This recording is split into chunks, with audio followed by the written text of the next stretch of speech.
we just talked a little bit about USC, but let's kind of hone in on their schedule and what they have bringing back. As people know who listen to this feed, I have a $1,000 bet with the former co-host of this podcast that USC will make the playoff in the first 3 years of the Lincoln Riley era. And I'm having really mixed emotions. I think I'm going to win by default because next year everyone makes the playoff, even if you're not that good. So I think USC will be able to do that then. But in this show, I don't want to like scoop myself, but I feel like they have to be the Pac-12 favorite, but I don't necessarily believe that they are going to do it in my heart of hearts. I picked them, but I don't think they're going to do it. Plays Washington and Oregon on the road this year. Missed both of them last year, right? Also plays Utah again, and Notre Dame's on the road. And of course, they kept the defensive coordinator that fielded a team that couldn't tackle with their lives depending on it. So I don't know, what it's going to look like. They've had some pretty important transfers come in. Bear Alexander is the one who comes to mind. Dorian Singer on offense comes to mind.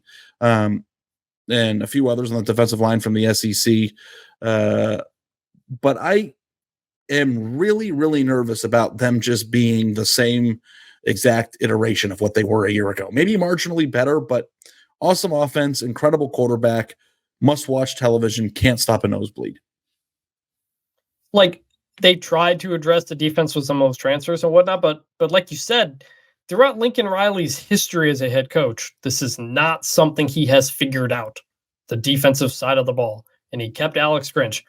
I was at that Cotton Bowl last year against Tulane, and Tulane was racking off 10 yards a carry. Tajay Spears was doing what he was doing. I could not believe in person how poorly that team tackled. Well, they probably didn't care. Did they care the rest of the season? Did they care in the Pac-12 championship game? Because it wasn't much better in that game either. Remarkably not there. And it just, again, the history, this isn't something where like Lincoln Riley's trying to rekindle what he had at some other spot and fix it. There's nothing in his history that says he's figured out in whatever he does as a head coach that'll fix the defense. So you're right. I am, concerned that USC is going to be the exact same type of team. Put up a ton of points. Caleb Williams going to be great again. Make so many plays with his feet, extend plays, do all that kind of stuff. But he's going to have to because they're going to be giving up 35 points a game. West Coast, Oklahoma.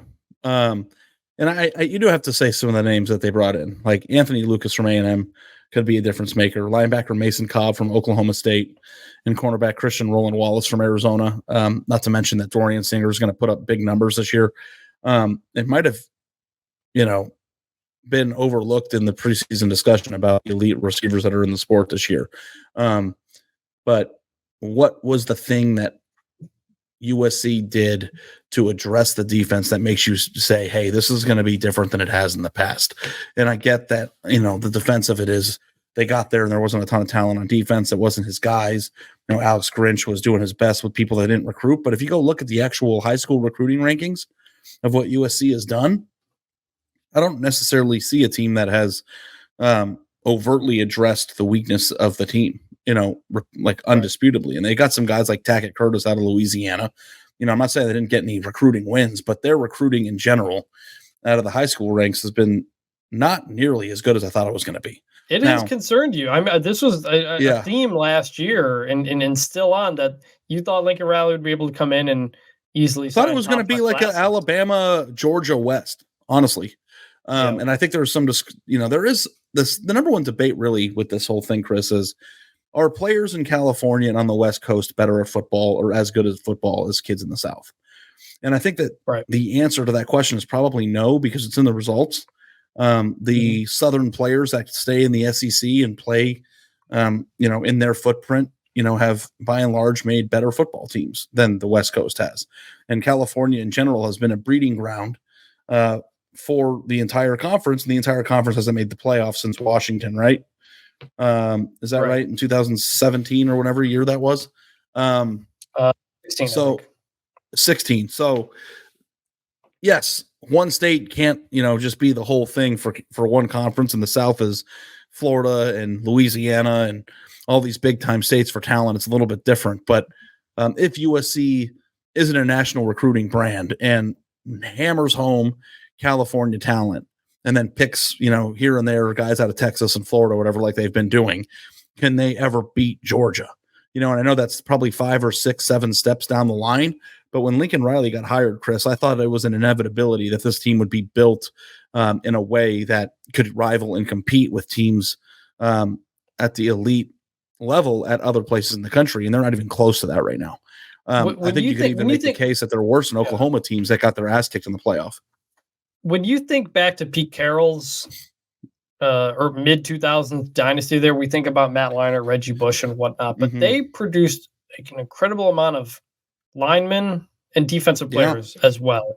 And that has not been the case. And our colleague Chantel Jennings a few years ago, I think, did a story about the lack of defensive linemen coming out of California, and clearly not at the rate you're getting it down in the South. Antonio and Bruce just did one that they don't even have a blue chip offensive, or not a blue chip, like a top 100 offensive lineman in the last 4 classes in the entire state of California. I think there's a few in this 2024 cycle, but neither of them are going to USC, I don't think. So it's just, to me, it's like, oh, well, they got 4 guys in the portal. Like, is that like a good enough thing for you to say they're going to win the national title this year or win the Pac-12 even? Well, it seems like that's what it's going to have to be. I mean, that's where they're going to have to find them. I've been doing research for a story. Realignment kind of blew it up, but basically, like, the state of West Coast football and like player participation is shrinking a bit there compared to other parts of the country. It's generally down in most places. It's up in the South and Texas, but it's continuing to go down in California. Like, you can't rely on California. And USC tries to recruit nationally, obviously, as a lot of programs do, but you're not going to be able to find those linemen in the state anymore. And so you're going to have to do a lot more portaling probably. And I don't know if that's a recipe to win a national championship. I know this is the Pac-12 preview, and I don't want to spend the entire time on USC, but the question too, when it comes to the Pete Carroll comparisons, is that when USC was dominating the sport during the Leinart Reggie Bush era, the teams in the SEC and in the Big Ten that are being assembled right now weren't as deep as they are now. So the way that they did it, they had some national brands, and players from other states outside of California certainly went to USC and did good things there. But in order for them to assemble a roster that can actually win a national title, there is a huge amount of national success that they're going to have, in the recruiting realm that is better than what it was back then. And, the portal will help them fill some holes. And the 4 guys that they got are certainly going to help. But in order for them to field a team that can go toe-to-toe with Georgia, a team that I thought was going to be one of the 5 best programs in college football, they have a long, long way to go. And in year 2, are they going to win the Pac-12 is a major, major question mark. And if you would have told me when I made that bet with Andy that this was going to be the case, I probably wouldn't have made the bet. So certainly going to have one of the most exciting players to watch in college football on their team. So you're going to score a lot of points. There's going to be a lot of highlight reels, a lot of 15 yards behind the line of scrimmage scrambles that, get completed for touchdowns over the middle. I'm excited to see it. But are they going to be a good enough football team to win this conference and to play in the playoff with that schedule? You have to pick it because I don't know what else you'd pick. And maybe we'll get to that. I just having a hard time seeing it. So let's see. We'll see if he can actually do it. But Lincoln Riley's got a beautiful house, and he's making a lot of money, and this is his job to figure it out, because you're not going to be, there's some people probably thought that you could just like bolt on the Big 12, get away from Texas and just go run the conference for the next decade without very good teams to play against. And, getting all the California kids, it's like you could win the Pac-12 every year and just do what they did in the Big 12. But now with the Big 10 coming up and all the things that are ahead of it, like the pathway to becoming elite again is so much harder than I thought it would be just even a year and a half ago. Do you think the view you have right now from where you're sitting in San Diego right now is a better view than Lincoln Riley's house? No, because there's a road between it. That's true. But you are looking out at the ocean.